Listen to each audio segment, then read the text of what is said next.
We have a really great group of panelists here. So the title of the talk is the Journey East, the Journey to Asia, and we're gonna see for those people who have, I guess, games that target Western markets as their like initial target demographic. We're gonna talk about how do we bring these games into Asia. What do you mean? Like how many markets are there in Asia? What do I need to do apart from the text, things like that, and what's my general approach? There's a lot of questions on how to do this, and there's definitely no one right approach. So with the help of these great gentlemen over here, we're going to try to find out more. So yeah, let's start with the introductions, couple of minutes and on who you are and what you do. Ringo? Hi, I'm Ringo from China Mobile Games and Entertainment Group, which is CMGE in short. We are a major mobile game publisher in China, and with almost 1,000 people in different countries. We are actively seeking high-quality mobile games from the West to publish in the Chinese market. Hi, my name is Josh. I'm founder of DigitalDevConnect. I work on my own with a lot of Western developers, helping them better understand the Asia market, as well as execute partnerships to bring their content into Asia with smaller developers to bigger companies like Zynga. And then also doing some work with companies in Asia, helping them understand the Western market and trying to bring their content into the West. My name is Mario Wynands. I'm the managing director of PikPok, which is a developer and publisher based out of Wellington in New Zealand. We're mostly mobile focused, have had a lot of success with sports, action, arcade, and have seen a lot of growth out of Asia in particular over the last few years. Hi, my name is Juan Cho from 433, based in Korea. I head the global operation for my company. We're a pretty sizable company. We have about 250 people internal. We have 2 internal studios. We invest in over 30 companies, and we're continuously looking for good developers. Hi, my name is Monty. I'm business development from iDreamSky. We're a mobile game publisher based in China. We have published Temple Run, Subway Surfers, Monument Valley, Toy Blast, and Gardenscapes. And we're looking for good games to bring from West to China. Thanks, everyone. So let's start talking about like high-level strategy. So I have a game that may be primarily for American or Western markets. What should be my approach to Asia? Is it 1 market, 2, 3, 4, 10? Maybe let's start with Josh. And like, how should a Western developer think about it? So I mean, the first advice that I would always give is to be focused on the West and make sure that you can be successful there. I think one pitfall is basically trying to build a game that will work in both markets, and you end up building a game that doesn't work in either. So I think from there, I mean, you have to think of each market as like very separate, sort of discrete market: Japan, Korea, China, and potentially Southeast Asia. So each market is different, has different challenges, looking for different types of content.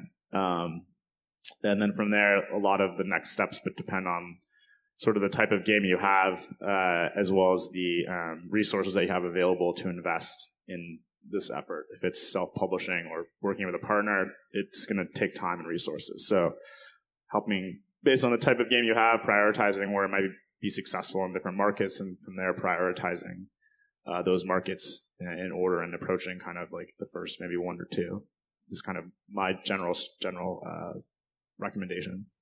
Mario? Yeah, I think for us, very similar to what Josh was saying, the Western markets are our primary focus, and that's where we put a lot of our energy, but we do try to make sure our content has the opportunity to be well received in Asia as well. So, we tend to localize day one to 25 different languages, and that includes Chinese, Japanese, Korean, a whole raft of different Asian languages, Thai, Vietnamese, Bahasa, everything. I think for us, the one market that has become very important, we see Southeast Asia as generally incremental revenue, but for us, China is now a standout market on the App Store, and in terms of downloads and revenue, it's usually in the top 3 for us. Now, in some cases, for some of our games, China is the top country. So we're having to really think carefully now about where we're putting our energy if that's the opportunity relative to where we think the opportunity has been in the past. Yeah, so your games look like they're primarily for Western markets. So how long has it been that China in particular has been very strong for you? We've really seen it come up in the last 12 to 18 months or so. Mm-hmm. So the last 3 games we've released in particular, we've had some good success there, but we really started seeing China starting to emerge with our basketball game that we released in October of 2014. And we actually did some additional work around that game to get better featuring, better penetration, better support from the different store teams on both the App Store and Google Play. Bringing different Asian ethnicities into that game, better localization of the App Store assets, those sorts of things. And that we started seeing from there, China starting to emerge. Mm-hmm. But yeah, in the last 12 months, it's really moved into those number 1, 2, or 3. So you're self-published in China on iOS? So we're only on iOS in China at the moment. Okay. But yeah, even that on its own has been very lucrative for us. Okay. Let's talk now a little bit more about working with publishers to go into certain markets. We have 2 very excellent publishers here to the China market and 1 in Korea. So let's start with Korea. What are the considerations and what are the success stories we've seen? I think a lot of people from the outside think Korea is a market that's too hard to crack for foreign games, Western games, and I think a certain level of that is true. Do we have any success stories that we can take a look at? Sure. Korea's an interesting market. It's a large market. For mobile gaming, it's about $2 billion market. Right now, currently just predominantly dominated by Korean developers, but you see more and more Western publishers, especially Supercell games, as well as Chinese and Japanese developers doing very well in Korea. Most important thing for us when we evaluate Western games, try to bring it to Korea is whether it's very unique, something that won't compete directly with typical RPG games, especially action RPG games, which is preferred within Korean gaming communities. And if we see the fun factor and the developer is very inclined to localize the game for the Korean market, we're very happy to work with them. Okay, let's talk about China a little bit more. I think China is a huge market, and there's no one way to go about things. There's some really large publishers there. So I guess let's start with Ringo and then with Monty after. Tell us more about how Western developers can go into China. Well, my simple suggestion is that don't be over ambitious. I mean, even for a single word of Asia, it can be very vague and broad, because every single territory in Asia can be very different. So if a game can be successful in Japan, it doesn't mean it can work also in Korea or China. But given that China has been the largest mobile game market in the world, so I think you can start with China. But compared with the situation maybe 2 or 3 or 5 years ago, it's more and more difficult for Western studios to be successful in China, because now the competition level is much higher. And if you look into the top 10 grossing chart, the chart can tell you something. I think none of the top 10 games are from Western studios or local Chinese-made games. And 7 out of 10 are, I think, MMORPG game, maybe 1 card game, 1 action shooting game, maybe 1 MOBA. So all dominated by local Chinese companies. But I think for the big casual genre, the Western studio can still play a big role in the Chinese market. So if you look into the free download chart, it's much more diversified. You can see more casual games like running game, match 3 game, puzzle game, platformer game, racing game. So I think that's the big opportunity still for Western developers. Okay, thank you. Monty? Yeah.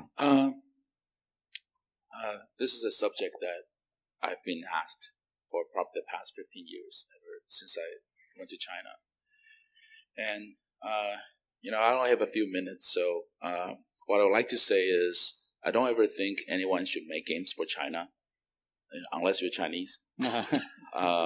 Specifically, just specifically for that market. Yeah, if you're not in China, you're not Chinese in China, you shouldn't make games for Chinese market. But if you already have a game, you already have made games, you want them to be available to the Chinese audience, that's something else. You're not specifically making games for China, because I just don't think that's easy. Mm-hmm. It's kind of like Chinese making games for the Western markets using Greek mythology. Mm-hmm. That wouldn't be playing up their strength. So, but how do you make your games more relevant to the Chinese audience? That could be an hour or more conversation. But for the most part, every genre is different. RPG tends to be has a lot of storytelling, so you want the backdrop to be relevant to them. And the Nordic mythology or the Greek mythology or all the different Western mythologies may not be so familiar to the Chinese. And in those RPG settings, they like the martial arts, the westward journeys, and Three Kingdoms. And so RPG is more so. But all the new gameplays with new gameplay mechanisms or match 3 games, a lot of these the story backdrops are universal. Right. Like Final Fantasy, the storyline is universal. So those may do better. But this is not a subject that can be explained in a few minutes. For example, the card battle genre, the Western style and Chinese style are totally different. Mm-hmm. So you can't just superficially say, "Oh, I have a card battle game. Can it work in China?" It doesn't work that well. Okay. We don't have a representative from a Japanese publisher, but can anyone here maybe Josh talk about the opportunities in Japan, or anyone else? Yeah, sure. So, one thing I think to follow on the last discussion is, it's all about expectations, right? So, like we said, we've already made these games, right? So, what can we do in these markets? So the beauty of publishers is they can help you reach that upper level opportunity, right? They have the resources and expertise, but there's a lot you can do incrementally, to just capture additional revenue. What you see is that certain genres have the highest potential in these markets, so inherently, the publishers are looking for that type of content. The reality is there's also underserved opportunity in other genres that publishers aren't focused on or see as too risky.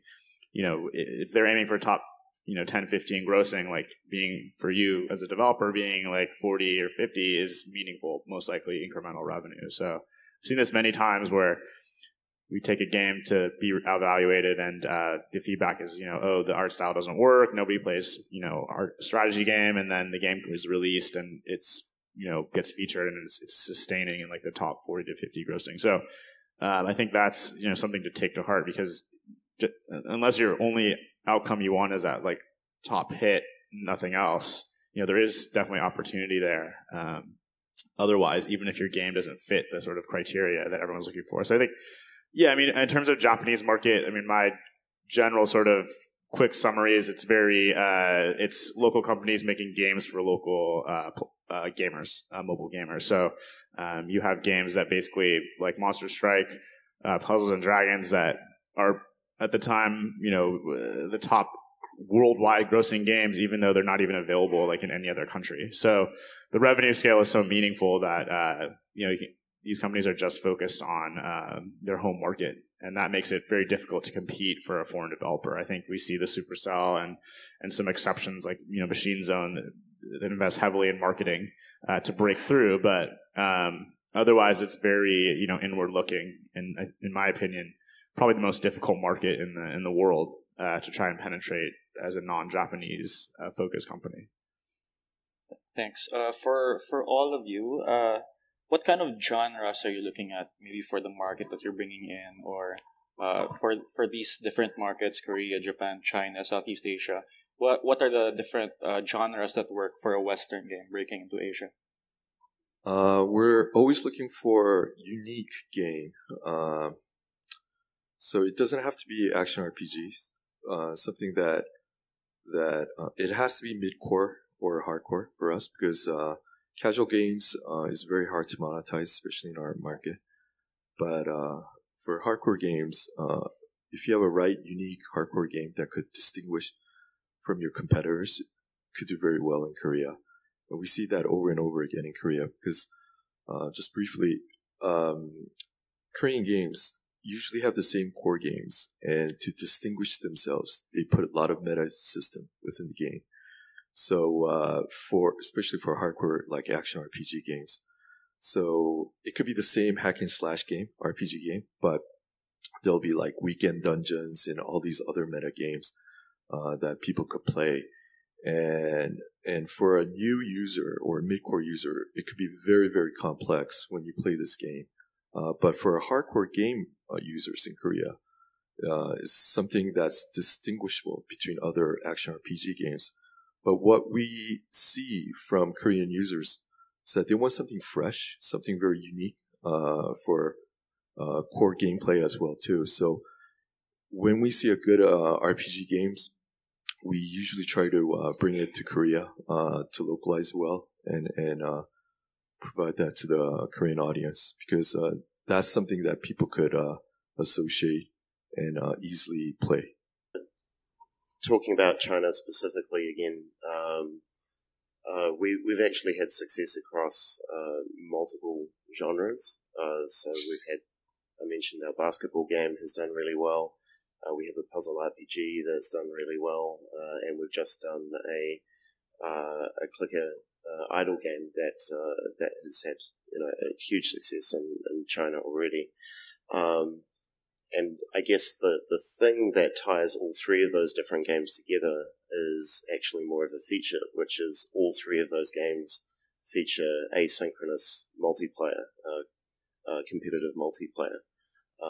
And that is, we're seeing in China in particular driving a lot of purchasing and a lot of engagement. So for us, it's actually that mechanic, that feature across different genres. Across different genres that is seeing the success there. And it's really interesting. All three of those games are very diverse in terms of their art styles, but it's that thing that's driving the engagement. Oh, that's very interesting. Monty? I'm seeing a trend in the casual genre. So if you go back 5 years ago, like Doodle Jump, it's just core gameplay, there's nothing else. And the game can be successful with nothing else but just core gameplay. And then after Angry Birds, you started having the map. Then you want to go to the later maps. And then now you look at a lot of the Match 3 games, it's actually Match 3 and something else, a hybrid. Especially storytelling or management simulation in Match 3. And some are combat in Match 3. The point is, it would appear that the players would like more purpose in what they're doing. So they would like their gameplay activity to be more purposeful. So that appears to be a trend. Mm-hmm. And after Gardenscapes, well, actually after Township, played them, I fished them, and Gardenscapes, and recently there's Family Zoo. This seems to be a new trend that more and more games are delivering gameplay through a storytelling method. So to make the more sense out of the gameplay. And I think outside of that, another trend I'm seeing is, I believe, racing game. Mm-hmm. It's time for racing game to flourish in China because CSR, Need for Speed, a lot of these games are just not taking off in China. We licensed a game called Horizon Chase from a Brazilian developer, and it did quite well. So we have a feeling we just need to find the right flavor for the Chinese audience with racing games.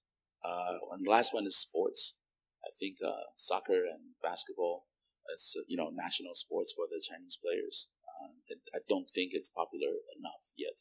Okay, so there's a lot of room for growth for those genres. Ringo?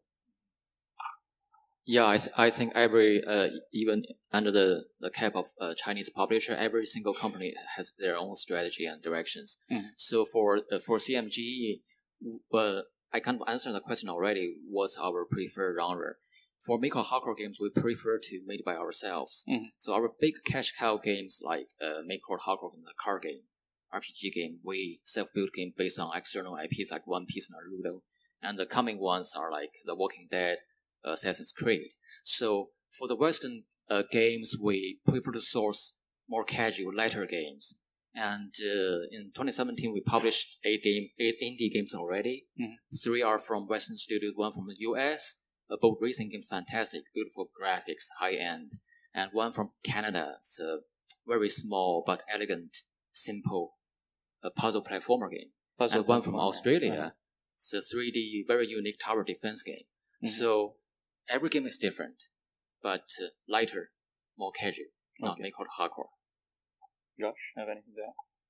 Yeah, I mean, I think I'll just summarize at a higher level. So I think we talk about Korean market. I think obviously the appeal is more on like the mid-core hardcore games. For us in the West, ours are usually much simpler than the experiences that they're looking for there.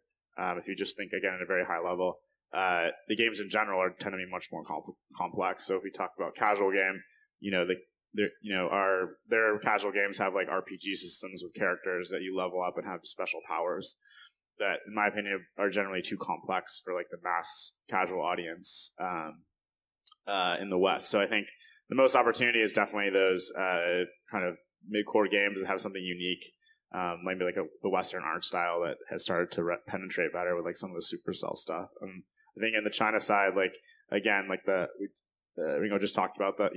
Again, mid-core hardcore is even more mid-core hardcore than the games in China versus the West. So most of the stuff that's successful is built locally by the local companies. But I think we've seen like historically, like most of the most successful casual games in China are coming through Monty and his team and different publishers. Cut the Rope, Fruit Ninja, Subway Surfers. All this stuff has been very successful because it has sort of some type of innovative experience. So I think, honestly, in terms of casual, there seems to be potentially more opportunity, more mass market games, more opportunity for China. And we've seen historically that these games are very appealing to the audience there. So again, I think in China, like the casual mass market side, there's probably generally more opportunity for Western studios. Thank you. Okay, so now let's talk about success stories. People want to see like specific games that have made it in certain parts of Asia, and what are the things that you did? Did you just localize? Did you add some gameplay? So from your experience, can you give us like a specific case study of a successful game that you brought into anywhere in Asia? I think I'll start with you. Yeah, CMG, we have basically 2 directions. On the one hand, we work with top-notch, world-class IPs. Back into 2014, we published Mirage from Gameloft, which is based on a Hollywood movie, Despicable Me, and that game was very successful. I think on the first day of launch, that generated like 2 million downloads. Was the movie popular in China? Well, it's very popular. I think the movie has the 3rd episode, right? The 2 sequels already. Yeah. And last year we published Star Wars Commander from Disney, which is also very successful. And another direction, like I said, it's smaller, casual indie games. We published 8 games already. So I think I want to mention one of them. That's a boat racing game, Riptide GP2 and Riptide Renegade. So high-end graphics, But the team also has a very strong, in-house game engine, which makes the build very small, far below 100 megabytes, because the build size is super important for the Chinese market.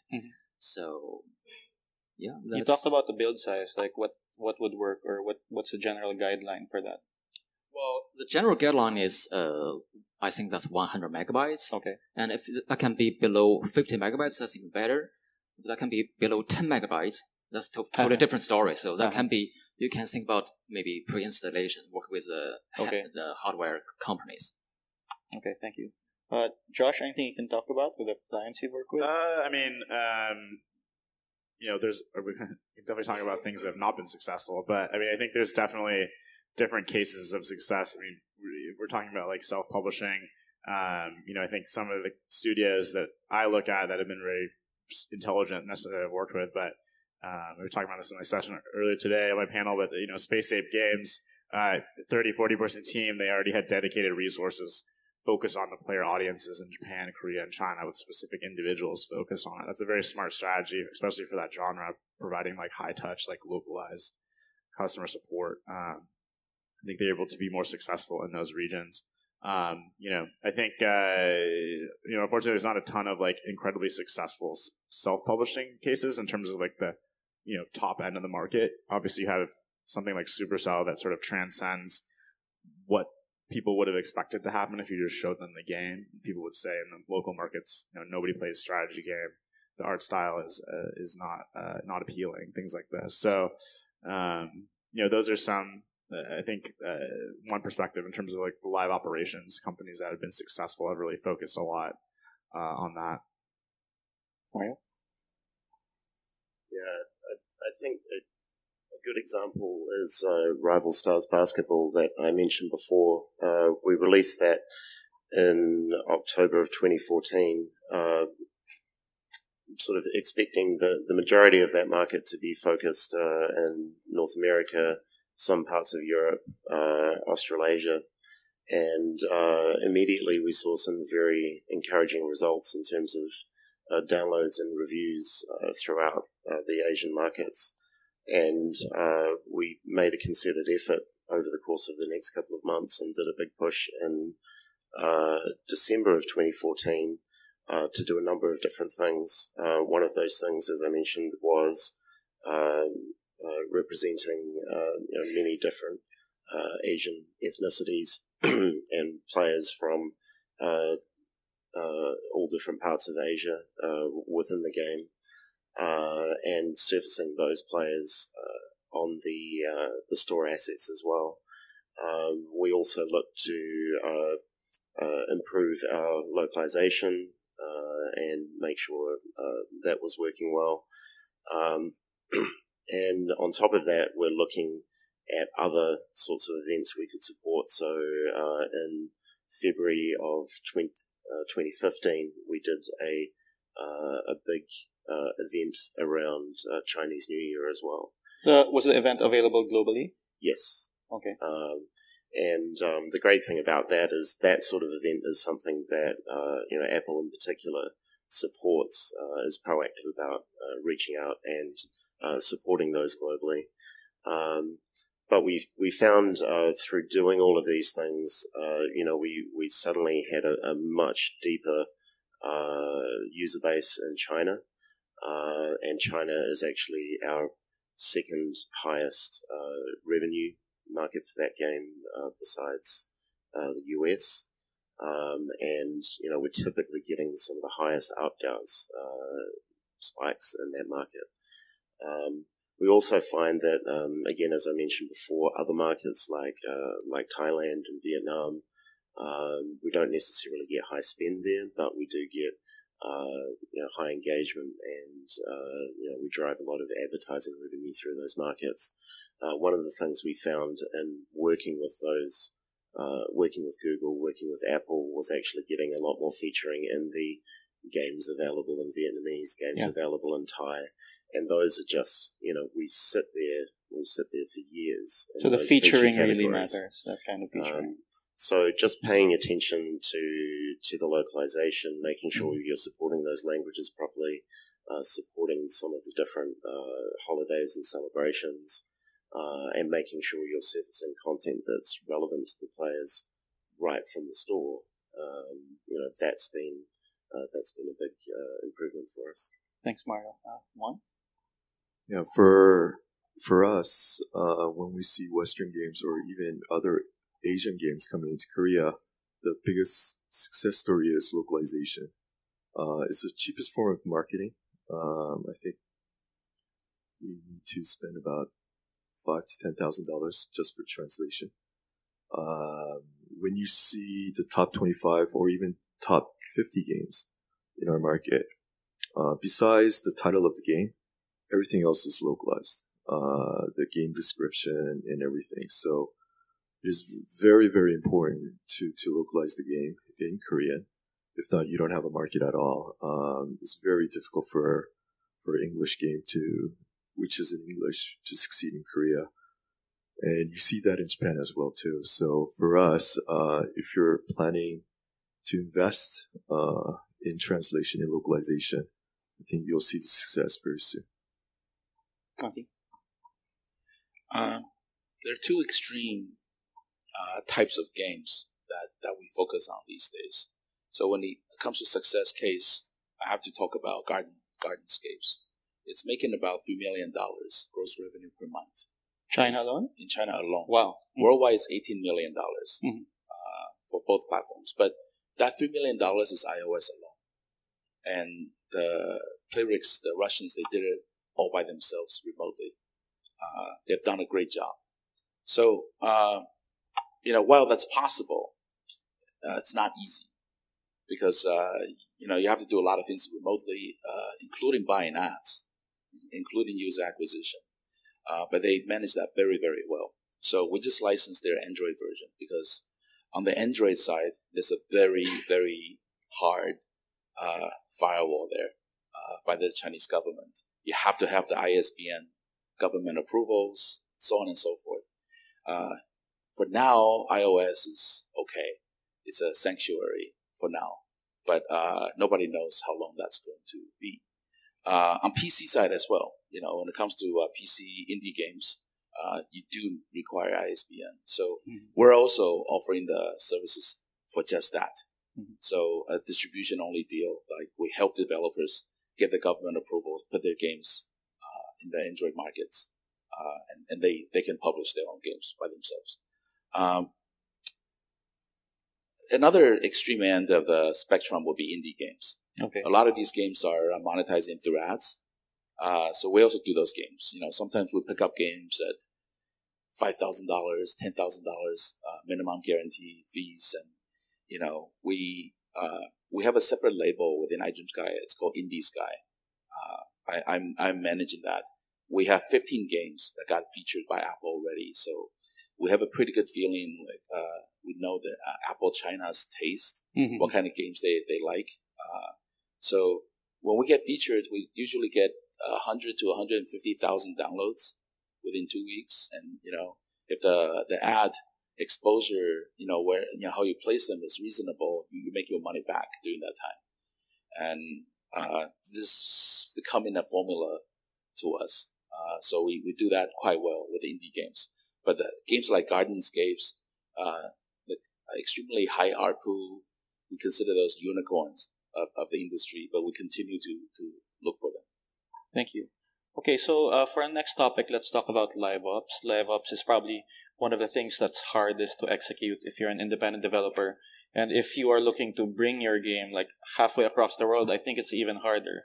So let's start with Mario. Like how important is LiveOps to the success of your games in Asia, and how do you go about it? Do you use one event for everything? Are they all in localized languages? Can you share with us what you're doing there? Yeah, so as I mentioned, we generally now launch our games with about 25 different languages, and we have games like Shadow Wars, which have weekly events that have their own campaign, a little bit of story, new monsters to capture, and those will be completely localized. So in all 25 languages? Into all 25 languages. So, it starts getting a little bit expensive too, and, that's something you have to kind of consider when you do have such a broad localization strategy like that. Those costs do add up over time. But we've found that has tended to be, very well received. What we're actually trying to do in that game in particular, for example, is align those events with different things that are happening around the world. So, in the US, and we'll publish these events globally. So in the US, we have events off the back of the US elections. We actually had to scramble quickly because the result turned out to be different than what we thought it was going to be. So we had to make some changes at the last minute there. Thanksgiving, Chinese New Year, again, and all different sorts of things around the world. And try to align content that's relevant to those regions and those holidays. So we had, a big push for a Chinese dragon that you could gacha during that week.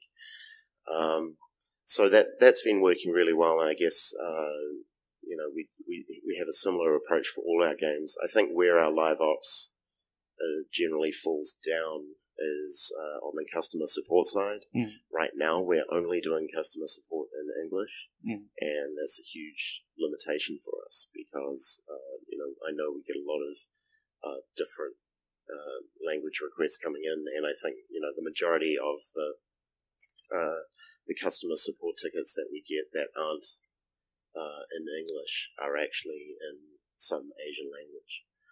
So that's something that I think in particular, especially as markets like China are becoming such a big percentage of our revenue, we have to make some changes there and improve how we're servicing those customers in those regions. And, we know how valuable it is to be able to be responsive to our customers in our Western markets, and we see, angry customers who have had some sort of issue turn around and become, some of our most loyal fans because of our responsiveness and our ability to service their issues. We need to start doing that for the Asian markets as well. Thank you. Juan? Yes, for Korean market, especially the core gaming sector, the ARPPU is very high. On average, you'll see about $60 to $80. And because the users were very willing to spend a lot of money, they demand a lot as well too. So live operation is very critical. You need updated contents, well localized contents, and you see the success.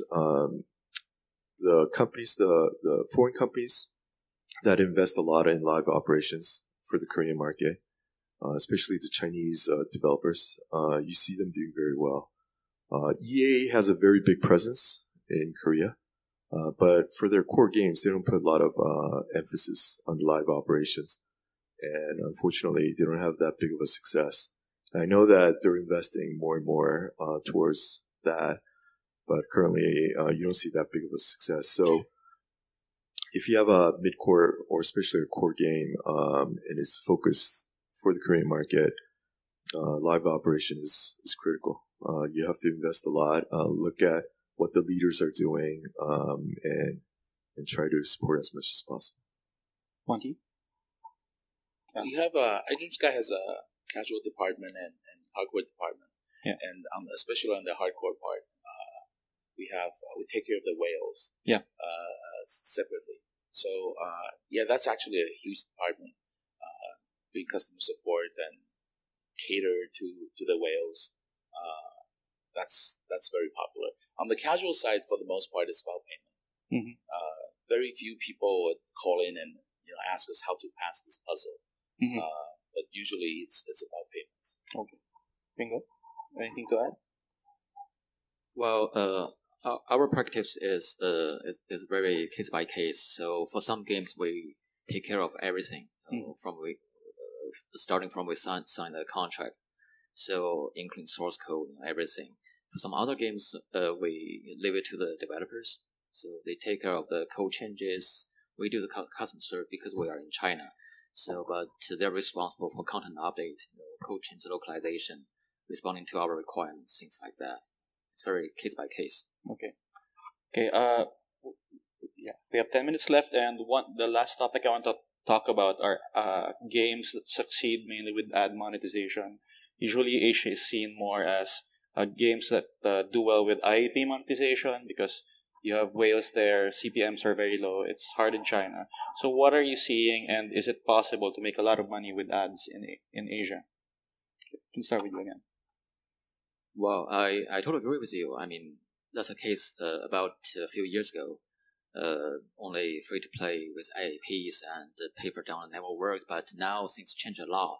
So we can do both, even different 3, maybe more than 2 options. So free to download plus IEPs, free download plus in-game advertising and even pay for download. I want to mention that pay for download is working in China, and the potential is growing very fast.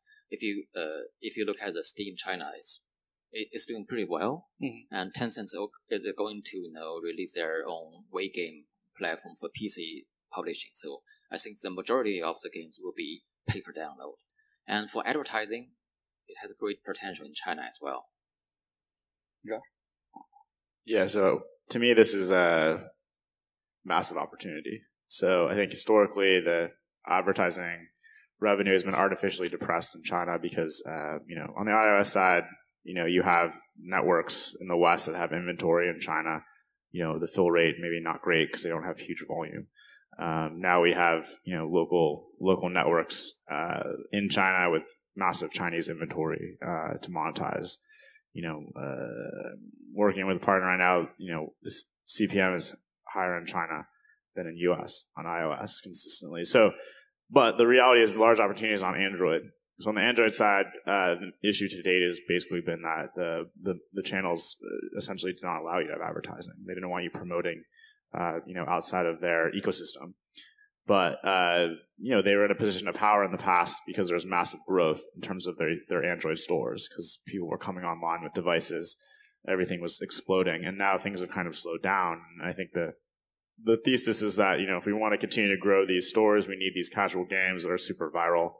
Well, people are going to make these games, you need to be able to make money. And how do we do that? Having ads. So it's very early, but, right now seeing like CPM basically like a tenth of iOS, but there's nowhere to go but up. It's a massive market. It's very untapped. And I think this is going to be very significant, like very quickly. I think there's a lot of opportunity for games that had an ad focus that historically would have no minimal potential in Chinese market to enter. And, Mario's going to probably, just talk specifics about this after me. But yeah, I mean, I think this is something that people need to pay attention to. The networks and stuff is coming online. It's still a little bit complicated to access from the West, but, companies are working on stuff to build this ecosystem. Yeah, ads are very important in terms of what we're doing in Asia because it represents such a high percentage of the overall revenue that we're generating. One aspect of that is in the China market where we're consistently seeing higher eCPMs on rewarded video in China than we are even in the US. So China has higher eCPM than the US. Which is crazy to us. We were talking before the talk about one of our latest games actually hit $110 eCPM. Oh, that's crazy. And that was a great few days. But it's settled back down to higher again. So that's huge for us. And I think, once that problem is solved on the Android side, there is going to be explosive growth in the ad market in China in general. But ads are also important for us in Southeast Asia because that's pretty much the only money we make there. Because, there isn't the credit card penetration, so IAP purchases aren't as high. So most of the money we make from those individual markets within Southeast Asia is ads. And, using providers who have great global fill, like AdMob, Google, or Unity on the rewarded video side, you can make a lot of money there just through the volume of users that you can get through those markets.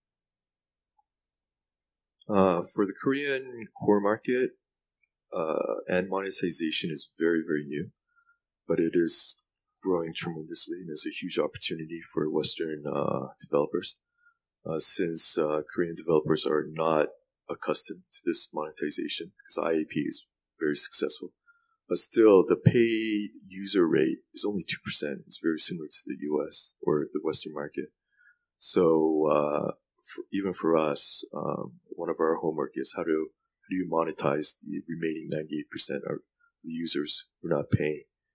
And obviously, the answer is through ad monetization. But however, this business model is very new to us, so we're not an expert at all. So there's a company in the West who focuses on ad monetization. We're very successful.